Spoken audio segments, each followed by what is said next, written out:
scrolling up.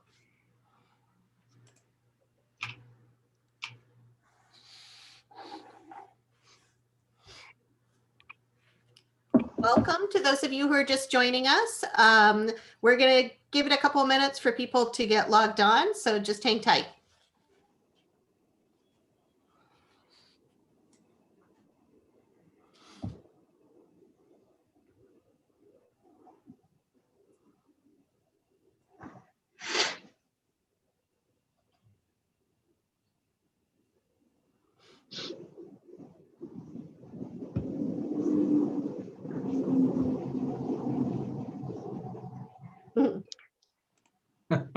Hi, India.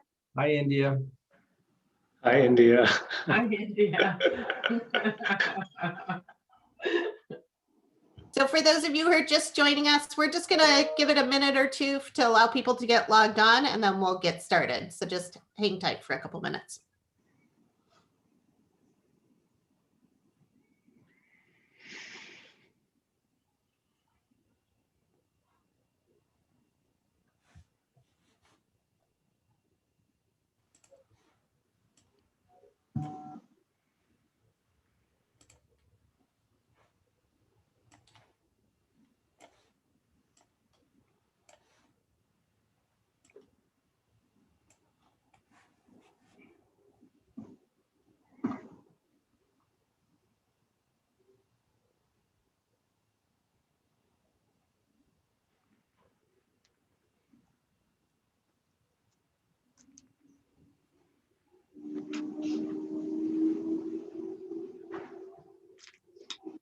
All right, I think we'll go ahead and get started. I'm sure people will sort of filter in over the next couple minutes.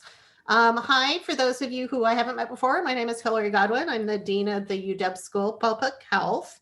Welcome to our bi-weekly webinar that we started at the beginning of the pandemic. And we've tried to focus on topics related to COVID-19 and often emphasize either how the UW is involved in response or the school is responding to the pandemic. Today, we have three fantastic guests with us who are going to talk about best practices for effectively addressing vaccine hesitancy and how we center communities in COVID-19 vaccine distribution. Before we continue, I'm getting a little bit of feedback. Okay, it seems to have stopped. Before we continue, I'd like to acknowledge that even though we are meeting via Zoom, that we are doing so on Indigenous lands. I personally am calling in from the land of the Suquamish people, but in Seattle, where many of the folks who are calling in live and work, we generally recognize the Coast Salish people of this area, the Suquamish, the Tulalip, Duwamish, and Muckleshoot nations. And we honor the people who are still here and on whose lands we are guests. These webinars are designed to keep our community informed and connected as we work and study remotely. And we welcome anyone to join us, but I always make a little bit of a disclaimer that sometimes I make announcements that are specific to the school, so about policies or practices here in the school. So if you hear something, you're like, I wonder if that refers to me. If you are not primary in the School of Public Health, if you're primary in another school at UW, or if you have another employer or place of work, then you should check with your supervisor to find out what the situation is for you. So as a reminder, we use the Q&A function on the webinar to pose questions for the audience to pose questions for our panelists or for me.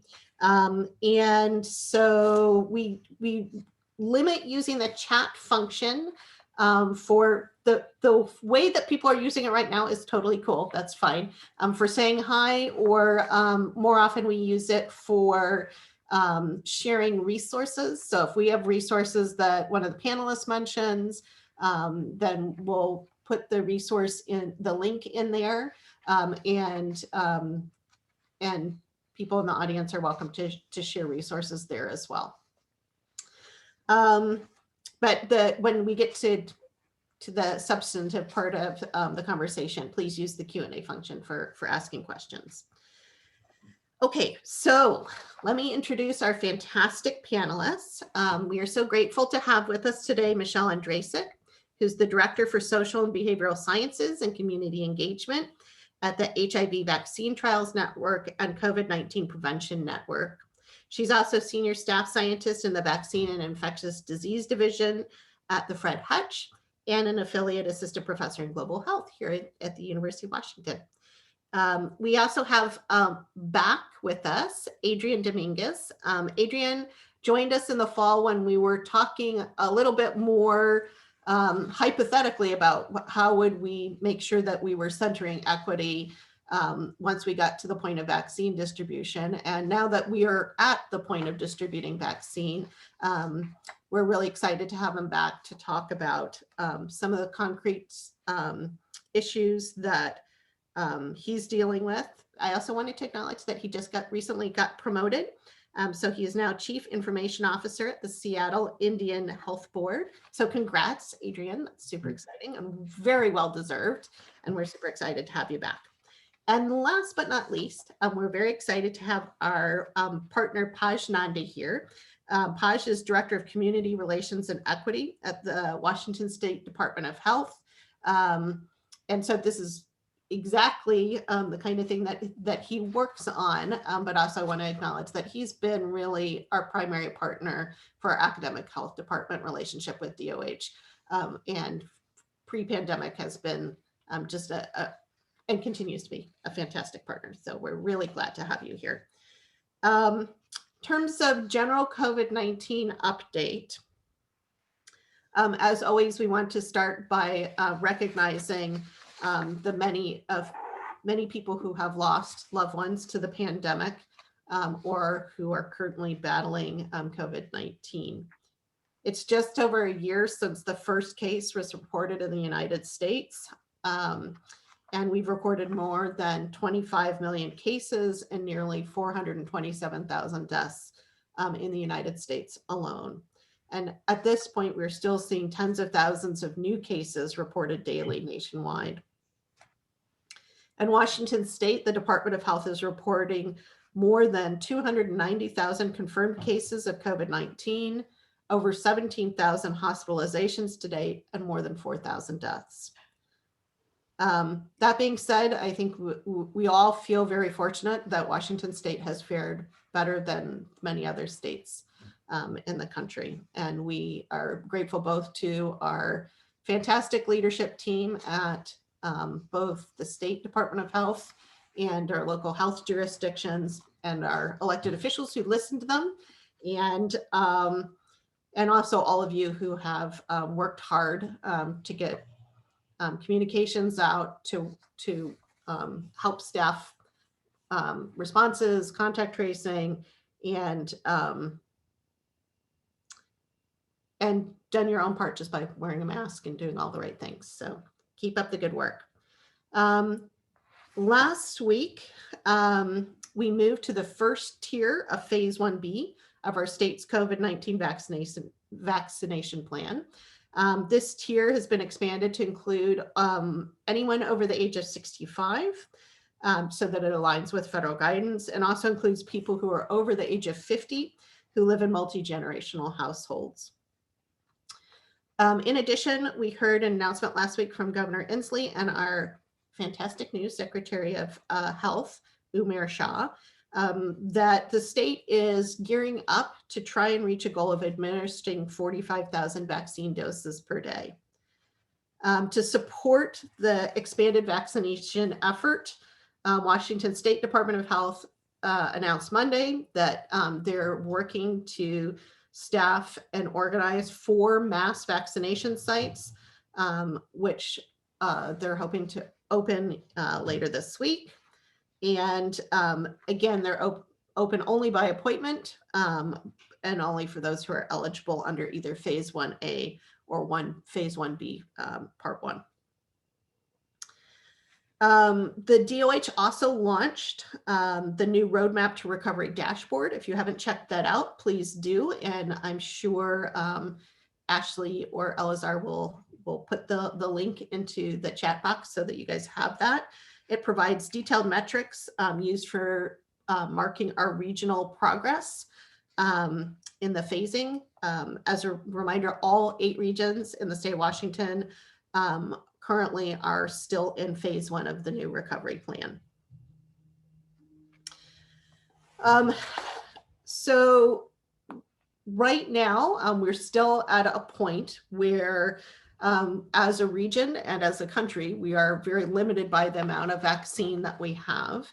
And so it's a really important time for us to be talking about, with that limited vaccine supply, how do we ensure that we are centering on equity, and that we are making sure that the people who are most vulnerable to COVID, who have suffered the most during the pandemic, have access to the vaccine and have the information that they need to make decisions about vaccination. So in the meantime, so we're going to have a conversation about that today. I do want to remind everyone, though, we are still, even with vaccine coming out, at a place where we need people to continue wearing masks, washing their hands frequently, practicing social distancing, avoiding gatherings, and for sure staying home if you're sick, and getting tested for COVID-19 if you have symptoms. So on that note, let's move into today's discussion about equitable vaccine distribution. So I'm going to start with Michelle, and we're going to give each of the panelists just a couple minutes for them to share some thoughts and insights that they have, and then we'll turn to questions either from me or from the audience. So Michelle, I'm going to let you go first, and you're welcome to share a screen or not, depending on what you want to do. Okay, great. Thank you so much, and really appreciate being invited to this important discussion. As some of you may know, we at the HIV Vaccine Trials Network pivoted our focus on COVID-19 early in the year. So we've been working on the clinical trials and educating people about the clinical trials, and at the same time, really preparing for acceptability and uptake of the vaccine. And so we have been creating materials this entire time, and we've been blessed to have an amazing group of experts like Adrian, who have provided us with guidance and direction this entire time to ensure that our materials are not only comprehensible, but are respectful and inclusive. So we've created a Dropbox, which you can see here at the top, that is publicly available, where we have put animations, infographics, slide sets, educational videos, all with the latest data about the vaccines. A lot of our infographics, which here is an example of a set of infographics that we created. Oops, let me go back. These basically take the FDA, what is my computer doing that? Okay, these take the FDA information that the group utilized to approve the emergency use authorization and break it down. Not sure why my slides are advancing without me. I'm having, are they advancing on your end or just on my end? No, they're advancing on our end Okay, too. sorry. I don't know how to help. I'm sorry. Yeah, sorry. I'm not sure why that is happening. But anyway, what we've done is we've taken like the 58 and 83 and 100-page documents and turned them into infographics that are easy to understand and in lay language. And this is one of the infographics, Blown Out, which basically provides an overview of what the vaccines do, what we know about the vaccines, and more importantly, what we don't know. What we found early on is that people were thinking that the vaccine, as Dr. Goodwin noted, was going to prevent infection, but we don't know that yet, and we won't know that probably until March. So it's really important that people understand, what the vaccines actually do, and just as importantly, what they don't do. So I really encourage you, if you are talking to your family, your loved ones, to visit the Dropbox. We also have a Facebook, Twitter, and Instagram account where we're pushing out social media updates all the time. This morning, we got a briefing on the vaccine variants, and we're pushing that out in social media. And one of the things that's been helpful for me as a social media stuck in the 70s person is that I get these great social media posts, and then I can just forward them out to my family and friends. And so it's been incredibly helpful to get the information out. So I just wanted to share what we've created and give you some tools and some resources if you need information for yourself, your friends, your family, and so on. Great. Thanks, Michelle. Paj, you want to go next? Sure. Thank you, Dean Godwin, and nice to see everyone, or at least hear from many of you. I think I'll just keep my remarks pretty brief. As you know, this is a pretty unprecedented time for the state public health system. We don't have a playbook to go by or follow, even though we have experience with H1N1 and other obviously vaccine preventable diseases. But this level of vaccine drive to actually get everyone vaccinated for a pandemic is completely unprecedented for us. So I think we're learning along the way, and we've had quite a few headwinds, as you all know, in partnering with the federal administration as well. So we're hoping that some of that will change as we get better guidance, more supply. I think Dean Godwin's point about supply is really critical. That is why we're having to make a lot of hard decisions about how we prioritize and allocate resources, scarce vaccine that we have right now. That said, one thing that we've been leading with, and I really want to emphasize that, is that equity has been a cross-cutting factor and a consideration throughout the process, not just around allocation, but also around prioritization. And I think many of you may know, if you followed the initial the framework that came out of the National Academy of Medicine, and then later through ACIP, which is the Advisory Committee on Immunization Practices at the CDC, we saw a lot of alignment around what we were hearing from communities in Washington State. So we did a lot of community engagement, direct community engagement in the month of October. And I'm assuming many of you were involved in that as well, where we heard directly from communities that were disproportionately impacted, BIPOC communities experiencing disability, agricultural workers, limited English proficient communities, and refugee immigrant, to just name a few. And it was pretty clear that they wanted us to really prioritize, obviously by race, ethnicity, and just looking at the data that we have, but also prioritizing by risk of exposure and positionality in the society, because I think we know that there's a lot of intersectionality between communities that are serving on the front line, that are in low income, lower paid jobs, and those that don't have the privilege to actually work from home are disproportionately impacted and more represented by communities of color and other marginalized groups. So I think that was validating to hear from communities directly. And I'll get into some of the more specifics as we get into some of our equity and engagement approach. But I just wanted to start out by saying that that thread has to be continuous, because equity is in the details. And we can't just start by saying, oh, we're going to lead with equity here, but not follow that thread all the way to implementation and administration of vaccine, because we know that equity and sort of the reverse of that, structural racism, ableism, and other forms of oppression will show up if we don't account for those inequities in our decision making. Thanks, Paj. Adrian, would you like to say just a few words? Sure. And thank you, Hillary, for inviting me again to this. And thank you, Paj and Michelle, for being part of this panel.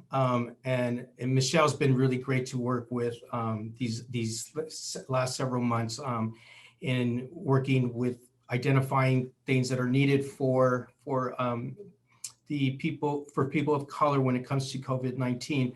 I think it's really important. I'm glad Paz said what he has said. And one of the things that's really been important in the work that we do in working with American Indian and Alaska Native populations, not only in the state of Washington, but throughout the country, is really listening to the community as what is needed from state health departments, the federal government, local health jurisdictions, and what does that look like? I think that particularly with communities of color, they want to be part of the solution, right?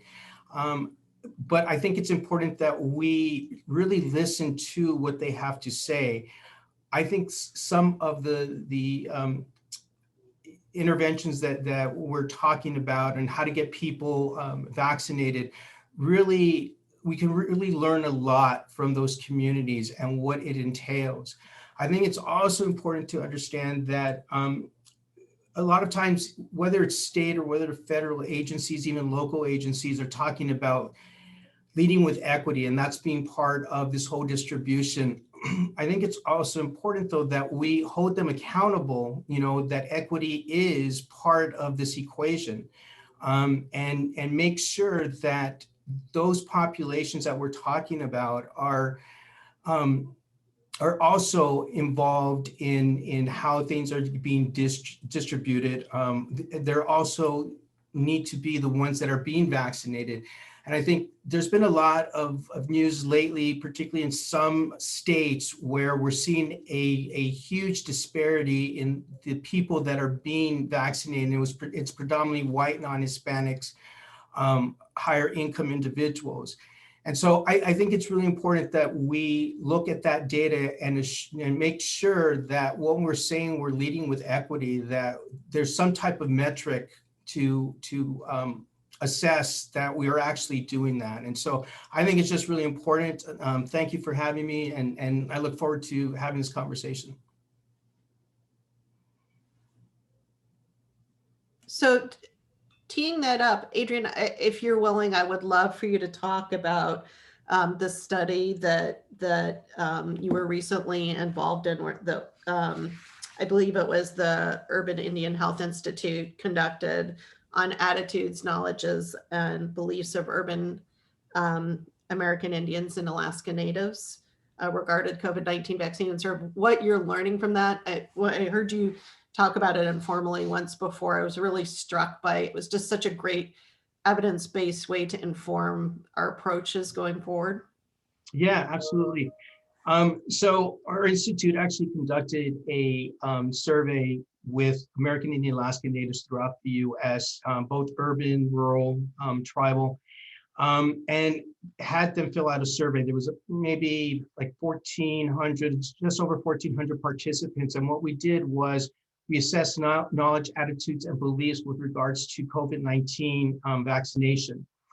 We also did an assessment on the willingness and unwillingness to get vaccinated.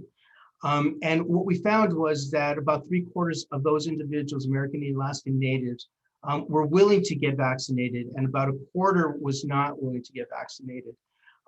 And there was interesting things between the two. If you looked at the group that was willing to get vaccinated, they had the trusted source for them was they believe science. They also believe, like Dr. Fauci and scientists in their communities that we're talking about, like state health departments. Those unwilling to get vaccinated actually distrusted those forms of information. They did not believe that what the federal government was saying, what state health departments were saying, was accurate. Their trusted source of information came from those in their community. So whether it was leaders in the communities, the elders, going to a community health center, which they knew the doctor or nurses there, that's who they trusted. The other thing is that among those that were willing to get vaccinated, they did have some concerns about the vaccination. Their primary concern was that they really felt that the vaccination was rushed through very quickly, and had questions about the legitimacy of it. Was it safe? Is it going to protect us? And that was the same when with the community that was unwilling to get vaccinated. Also, this knowledge about the vaccination, was it something that was going to protect you? Did you need it? How was the vaccinated developed? Those that were willing to get vaccinated saw that, or they felt as though they knew how the vaccination was created and why it was important to get vaccinated. Whereas those that were unwilling didn't really understand how the vaccination was created and how it works. And they were actually afraid of it, thinking that it was something that the government was infecting them with. And we understand that historical component as part of this.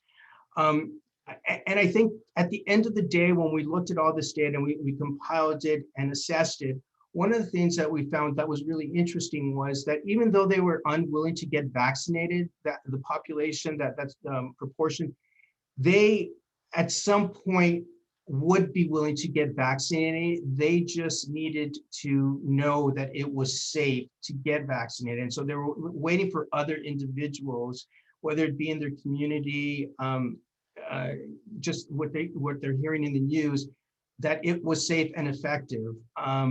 And I think the other thing that what they wanted to see is they wanted to see people that look like them that were getting vaccinated, right?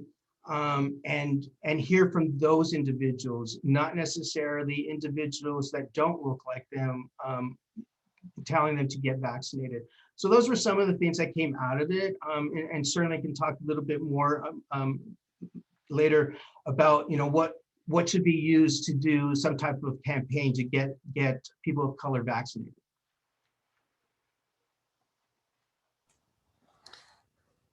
Paj, it sounded like you were, thanks Adrian, that was super helpful. And I definitely want to hear the sort of the thoughts about communication strategy. So we'll loop back to that. Paj, it sounded like you were alluding to, like you had more to share about sort of the approach that DOH has been taking to center on equity. And I remember from a webinar that I attended where you spoke up and said that there was like this 5-point plan. Maybe I'm remembering it wrong.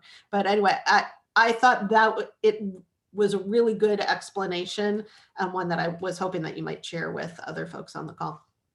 Sure, thank you, Hillary. I think it's more like these are our sort of our equity and engagement principles that we are sort of using in the way we are doing this work. And as you know, this response is really a mile wide because there are so many different subject matter experts that are involved in this. And my team alone isn't obviously leading this. We're bringing that community voice. And how do we center community voice in this conversation? So the first priority really is community-informed vaccine prioritization. And I think, as I mentioned earlier, and I dropped the link in the chat box as well, we intentionally did community engagement, even though the timing wasn't ideal and we didn't have as much resources. And of course, doing this virtually isn't the best way to engage with communities, but we still went and actually intentionally led community-based, community-rooted engagement to help inform our prioritization. The other aspect is having culturally and linguistically appropriate and accessible communications, education, and outreach. So that's the lens that we will have to use on everything that we create, all the way from a broader public awareness campaign that is really a mile wide to community-led, community-driven messaging that is really specific to each community and making sure that they are culturally responsive and accessible for individuals with disabilities. Then also strengthening public health systems' ability to center communities and vaccine outreach and access. And that's a big shift for the state to really behave in this way, primarily because we've always been reactive and also prescriptive in how we often do work with local health and with communities. And we're quickly realizing in this pandemic that model is not going to yield the results that we're really looking for. We often say, and we pay lip service to, that communities know best and they have the lived experience, they have the wisdom, but what does that mean at a tactical level? And so I can share a little bit more about Vaccine Implementation Collaborative that we will be launching next week, that really centers community voice and power and helping state be more informed on how best to support communities in appropriate outreach and access. And related to that, I have two other things I wanted to mention. One is investing in trusted community leaders and messengers. Going back to Adrian's point, we heard that loud and clear. This is well documented, not a surprise, that communities want to see them, community members want to see their own leaders, their own messengers in these channels, be it a PSA, be it a Facebook Live event, be it a brochure, or even if it's a cold call. They need their community leaders and messengers to be upfront. And how do we work with them in a way, and how do we remunerate them in a way so that it's not just soliciting their input and advice for free? And then finally, supporting a more trauma-informed approach to vaccine conversations. I think all the research has clearly shared and stated that there's a lot of distrust for a lot of reasons, for historical reasons, the legacy of systemic racism, and just violent public health and medical research, especially on Black and brown bodies. And we have to acknowledge that, and we have to account for that. And we need to do that in a very responsive way and make sure that we're not perpetuating the same harm, and really understanding why hesitancy exists in the first place. And especially how that's complicated with the factors that Adrian mentioned. I mean, this is warp speed, as the federal government put it, and that in itself is controversial and has added to a lot of hesitancy, right? Because we don't know what we don't know, and everything has been accelerated, which is a great sort of space for science to be at, but from a community standpoint, it still raises a lot of questions. So we are wrestling with all of those pieces, and I think the best way to really account for that is to have community lead the conversation, help us better understand what is going to work for communities in the modalities and channels that they know best, and then for us to get out of the way and actually help support that. So that's really the approach we're taking. This is not going to be perfect, but we are very committed to it. Thanks, Paj. So we are getting a lot of questions coming in from our viewers. So maybe we'll turn over to some of those.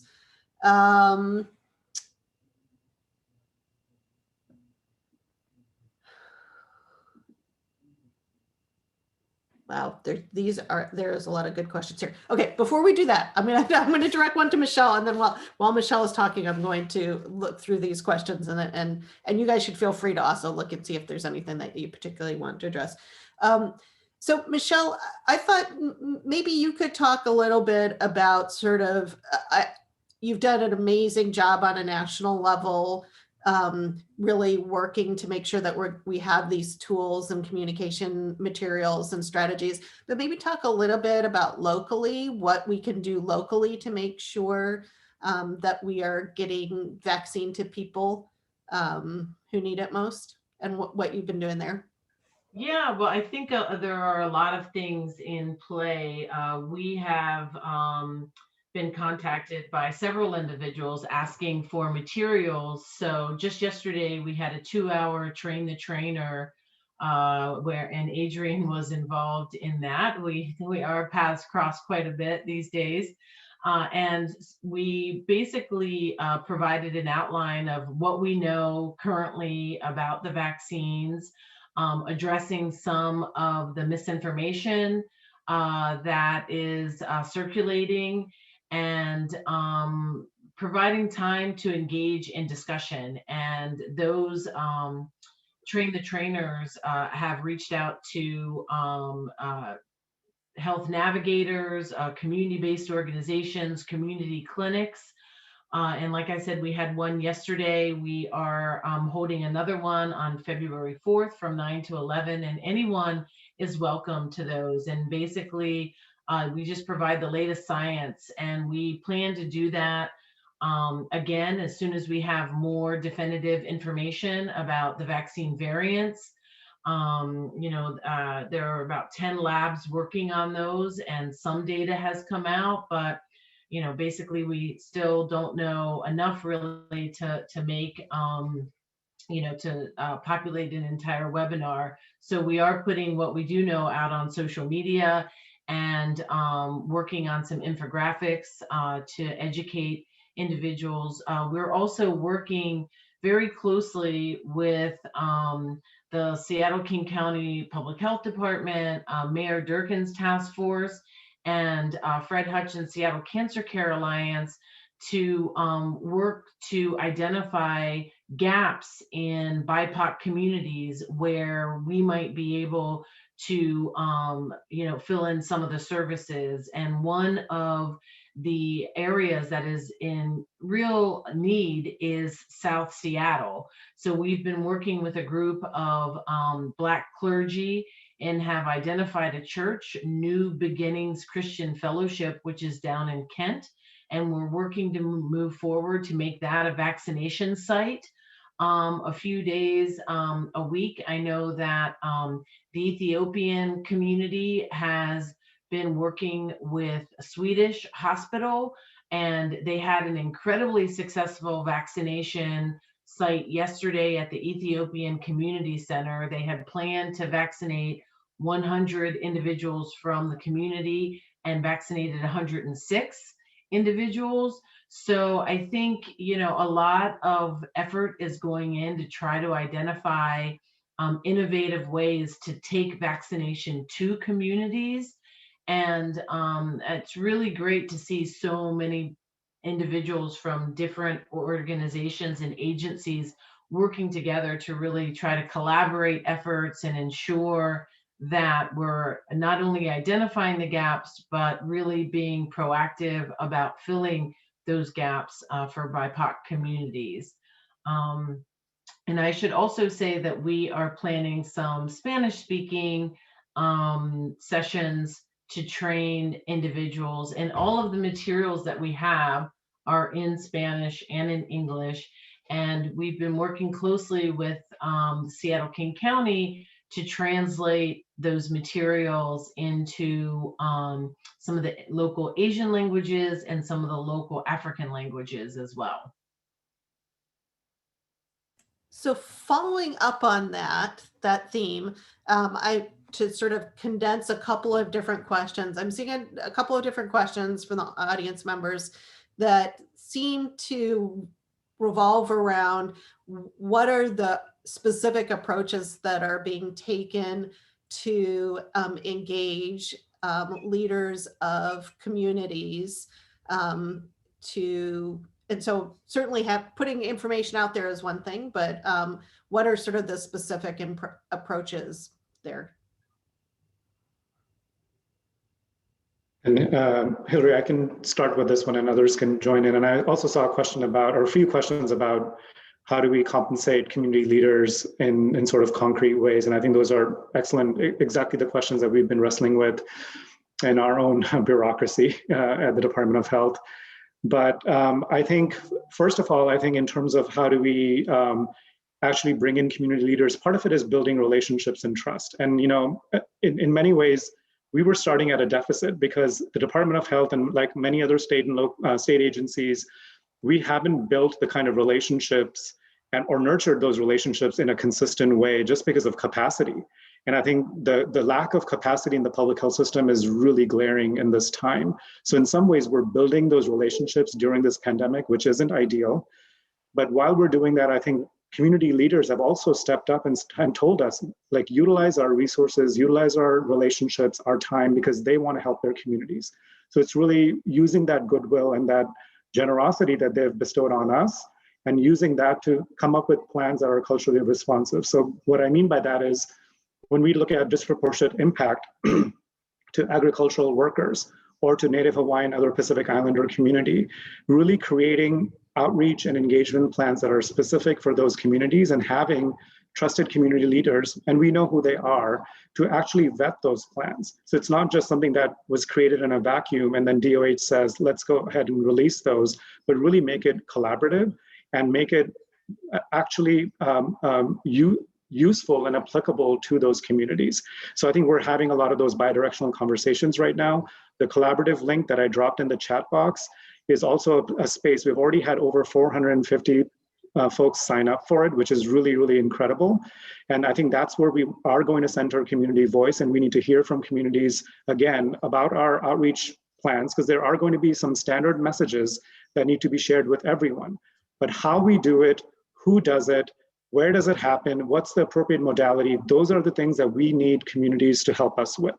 And I think that's going to be really, really critical. In terms of remuneration and compensation, the other thing that we did also was to ask for additional funding from the governor's office and from our CARES Act and FEMA dollars that came into the state to really center communities to do community emergency language outreach services.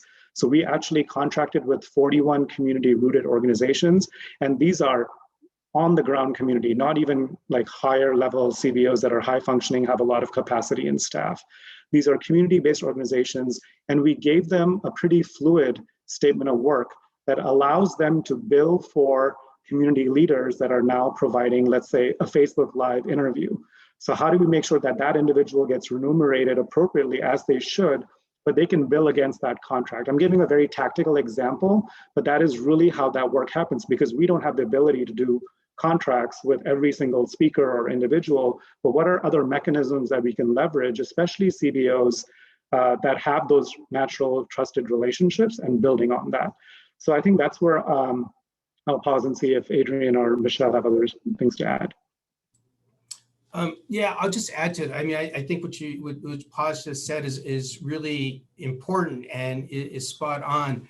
I think I would like to stress that what we need to also do in doing, this collaborative work is really listen, not to go in and say, this is what has to be done, how are we going to do it? I think the approach is, this is what we need to do, like get people vaccinated. How are we going to do this? What are your thoughts on it or your approaches to it?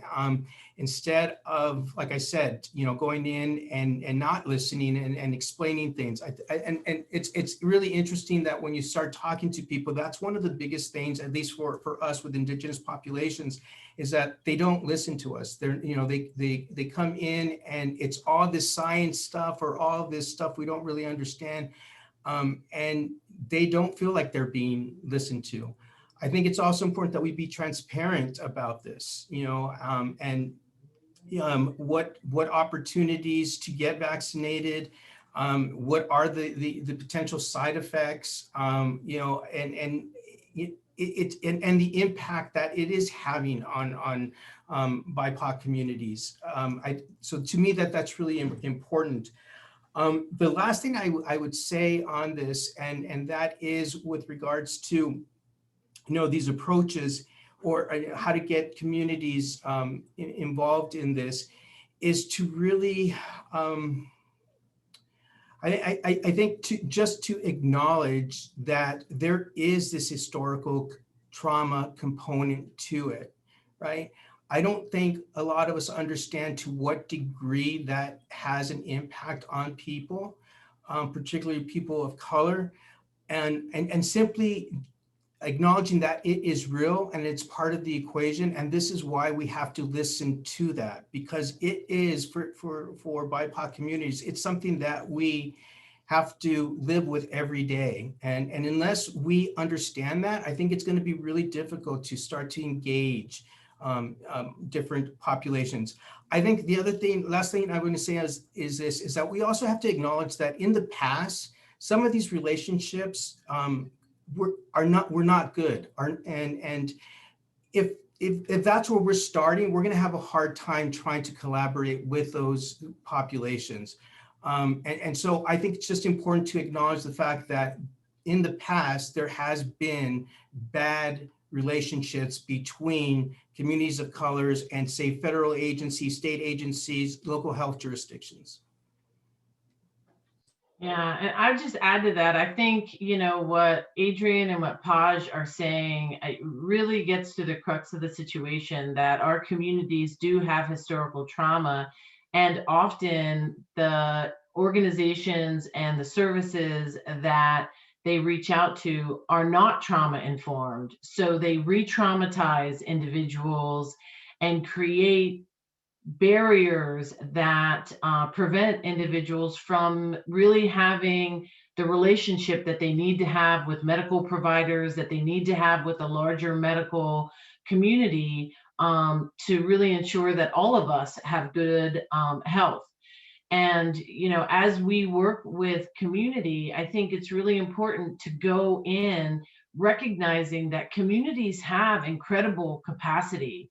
You know, in our work with the Black churches, you know, I have known for a long time that they have really strong relationships with Mary Mahoney Nurses Association, with Black Nurses Rock, you know, from Tacoma. And there are really strong networks within the communities in the Pacific Northwest and across the country.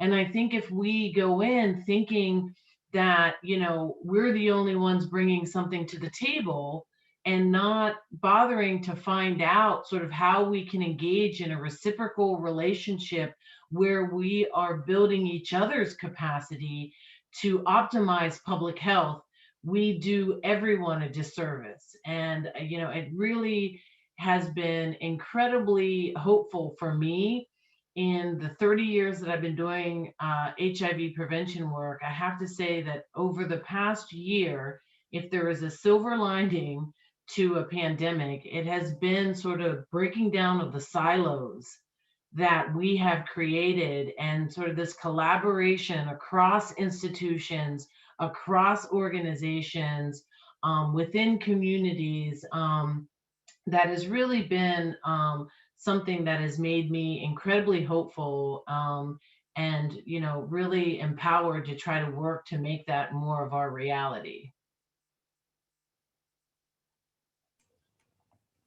So I'm seeing a couple of folks asking, Adrian, whether your study results are available in some way that they can cite them. And then I am also seeing a request, if anyone's willing to put stuff in the chat box, for suggested resources for people who want to learn more about trauma-informed care and communications more broadly. Yeah, I'll just be really quick. Yes, it's actually, the report's coming out either tomorrow or Friday. You could definitely find it on our website, uihi.org. It's literally it's at the printers right now. So yeah, so I'd say within the next couple of days, look for it, but it is coming out. And I can say one of the best resources that I've seen on trauma-informed care is the SAMHSA website. They have an incredible trauma-informed care resource program, and some really great guidelines on how you can ensure that your organization, that your practice is trauma-informed. Okay, I'm looking at their time. We have 10 minutes left. So I'm seeing a couple of questions about rural communities and what measures are being taken specifically to help reach people in rural communities. Anyone want to jump in on that one?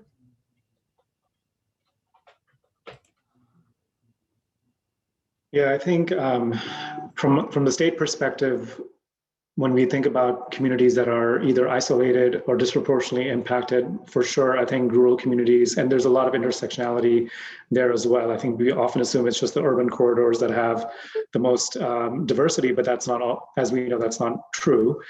And I think beyond the traditional sort of media or internet-based channels, I think we still have to rely on the traditional ways of connecting. I think I saw someone bring up the whole, using that campaign approach, like a political campaign, like door to door, things like that. And yes, that is hard to do right now, given the challenges. But we have a lot to learn from the Washington Census Alliance or the Washington Community Alliance, because they did a pretty incredible grassroots work over the last few years to really really engage with community members at that individual level, at that interpersonal level, to make sure that they were counted in the Washington census. So we're having some conversations with them. So obviously, in addition to like the telephone hotlines, mailers, and some of the more traditional channels, we're also looking at, are there ways to partner with Washington Community Alliance to use their network and some of their sort of their community networks that they already have to do more on the ground level work.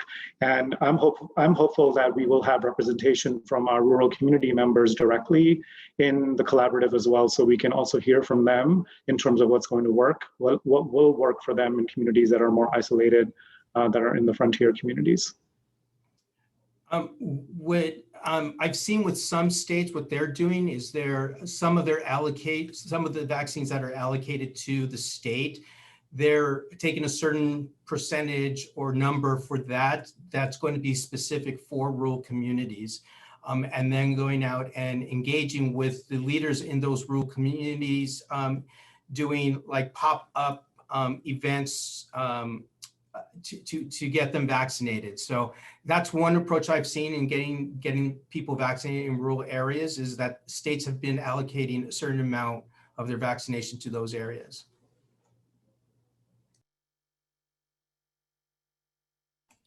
Another access question that was raised was, you know, and I've heard this from a number of different people, is that as much as some of us love Face Finder and you know, like all the IT stuff being accessible, that particularly right now where we're primarily targeting older individuals, that those populations may not be as computer savvy, and there are plenty of populations that don't have access to the internet. So what are the strategies in terms of trying to reach groups that don't have access through the computer system?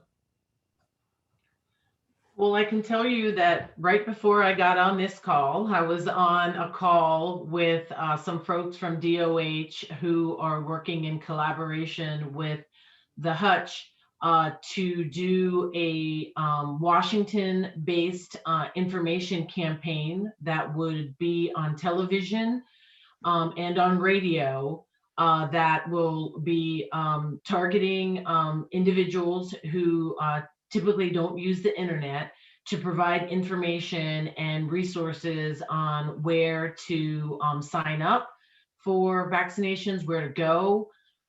So it's very much in the beginning stages, but I would imagine that in the coming weeks that will be rolling out, and hopefully it will be timed with when we have a regular sort of steady flow of vaccine into the state for distribution.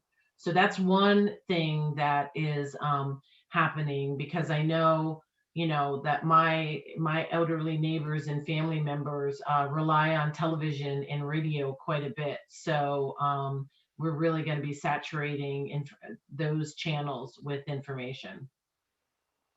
I'll say this, I know in the state of Washington, because of the two urban American Indian Alaska Native organizations here, one of the things that they're doing is reaching out by telephone. So like everybody that has been to the facility within the last year or so, staff here is actually calling them to get them in to get vaccinated.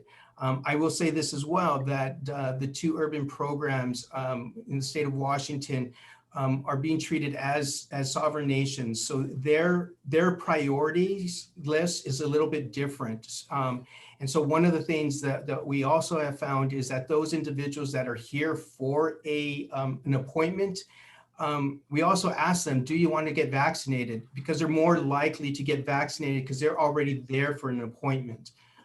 So those are some of the efforts that are going on in Indigenous communities. I'll quickly add, in addition to obviously, I think language access is another important piece when we think about our elderly community, our BIPOC elders, limited English proficient elders. I think we need to really ensure that the information is being translated, and having live interpretation. I think that's going to be really important to our telephonic interpretation for accessing information. I know Washington 211 has done a pretty phenomenal job in really ramping up those services. Transportation barriers is another thing that comes to mind. How do we ensure that, and mobility barriers, especially for individuals with disability, especially when we were setting up these pop-up clinics or mobile sites, ensuring that, and this happened with testing too. We saw that a lot of questions came up around inequitable access to testing, and just sort of using that mindset of, oh, I have a car, I'm just going to drive up and get tested, versus I don't have a vehicle, I don't know how to, I'm not able to drive, or I need language interpretation. So just, again, using that holistic equity lens. And that's what I mean by equities in the details. Like, you need that at every sort of decision point or point of care, and really accounting for all of the individuals and communities that we need to serve. So one question that I get all the time from our students is, how can they get engaged? So particularly, we have really fantastic students in our public health, global health major, many of whom come from communities of color that are in the surrounding area, and they would love to be spreading good messaging. What are some strategies that they can use, or are there opportunities for further engagement for them? Yeah, you know, our communities are oral communities, storytellers, and I think it's really critical that we have open and honest conversations with our friends, with our family members, with our larger community. And I think it's really important to really think about how we are being disproportionately impacted by COVID. When you look at the numbers in this state, across the country, hospitalizations and deaths are really a burden that our communities are bearing. And we have these two tools now that we can implement to really prevent the disproportionate impact on our communities. So talking about, you know, how those tools can be effective, and really weighing, I think, the risks and the benefits for our community. You know, what will it look like if we don't get vaccinated as a community? And what will it look like if we do get vaccinated? And I think, you know, in having those discussions, not making people feel guilty or that it's their responsibility, that, you know, the burdens of our community are on your shoulders. And at the same time, we are all part of our larger community. And what can we do? What is our part that we can take to ensure the health and well-being of our community? And I think that those kinds of open and honest conversations with our social networks and our community are going to be really critical to get us through this. So we're down to our, that was perfect, Michelle, thank you so much. And presumably they could also take your train the trainer session, do those trainings as well. Yep. Right? I put it in the chat, or Okay, yeah, cool. I put it in the chat for everybody. Okay, great. So we're down to our last couple of minutes. I wanted to offer each of you just an opportunity, if there's anything that we didn't touch on that you'd love to make sure you get the message out to our community. Anything else that you want us to be thinking about? I would just say that it's really important, you know, and I want to stress that how engaging like elders, senior populations, you know, trusted individuals within those populations to help us engage these communities of color. I think that is going to be the key to getting BIPOC communities vaccinated. It's just really important to acknowledge the fact that those are the individuals that we trust within our communities, and that's how we're going to get them, you know, vaccinated. Yeah, I think the only thing I'll add is, and Adrian raised this point earlier about accountability and transparency, because that is what builds trust. And we have a long way to go to rebuild trust, especially for communities that have been historically harmed and continue to be harmed by the broader public healthcare system. And so I think I'm, you know, where I place a lot of my faith and hope is really around our collaborative, because I feel like that is a completely different way of engaging with community and centering community voice and power. And I think, including our students, I mean, I think this is, as Michelle mentioned, I mean, communities know what's best, and they can be the amplifiers of all the good information. And I think we just need to continue to use those channels and do that in a way that actually is making a difference, and then be really quick about real-time feedback. So when something isn't working, be nimble, be adaptive, so we can change something and create something that's going to really work for those specific communities. And I know it's easier said than done, but I think we need community to hold us accountable, and we need that accountability so that we can deliver on what we're sharing today. Michelle, any final words, or are you? No. Yeah, I wear your mask, physically distance, get vaccinated, and continue. I know that everyone has COVID fatigue, but we really need to reduce the number of infections. If we are going to get out ahead of these variants, we need to really make sure that we are incredibly adamant at reducing infections. So please do your part. Thank you. That was a great reminder of coming back to and we still need to keep doing all the fundamental public health interventions as well. I wanted to thank all three of you for the incredible leadership and work that you're doing. I know you are each working 200% on the initiatives that you're engaged in, and really appreciate you taking the time to come out and talk to people in the school public health and our extended family and friends. Be safe, be well, and continue doing the great work that you're doing. Thank you so much. Thank you all.